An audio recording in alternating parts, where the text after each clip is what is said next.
To John Woodall, thanks for becoming a channel member. If you'd like to help dictate interviews with airline executives, content, and more, you can do so by clicking the join button and becoming a channel member. 10 months ago, I covered the newest airline in the aviation industry. This was an airline that was set to be a regional one and had its branding used by ExpressJet. The ambition was to serve destinations between Reno Tahoe International Airport and cities alongside the United States West Coast. AHA stood for Air Hotel Adventure, as AHA wanted to eventually partner with casinos, attractions, and many more to make a bundle valued package deal for its travelers. However, ultimately the airline, alongside ExpressJet, yesterday on the 23rd of August 2022, ceased all flight operations and subsequently filed for bankruptcy under Chapter 11. With a fleet of only 5 ERJ-145s in their network, it was never huge. Configured with 50 seats on board, it definitely received mixed reactions in terms of comfort.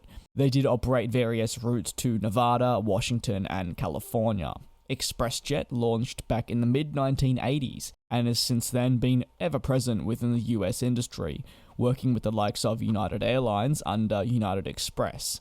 However, in 2020, a critical decision was made. That saw the US-based airline cut ties with ExpressJet, resulting in the company sitting in a bit of a grey area, trying to understand just what was next for them and what decision would be beneficial to secure their long-term future. They believe that was in the form of AHA. Regarding the closure, the CEO of ExpressJet said that a combination of conditions led us to this decision. Despite the valiant effort of our employees to overcome challenges, and despite significant support from our cities and airports, especially Reno Tahoe and the community there, we arrived at a point where termination of operations was in the best interest of our stakeholders.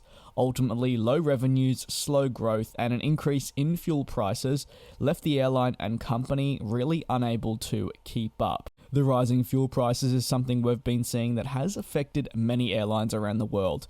However, at the end of the day, some airlines are always going to be better equipped to face these challenges, especially those that are more established, with this carrier being relatively new. As I mentioned, I covered them as being a new airline some 10 months ago, and sadly today we sit 10 months later with the airline ceasing operations alongside ExpressJet filing for bankruptcy.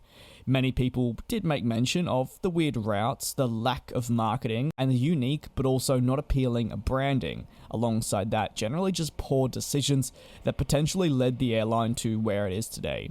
And ultimately, it's sad to see the departure of the companies, especially on a human level, with real people in these positions that will now be out of a job.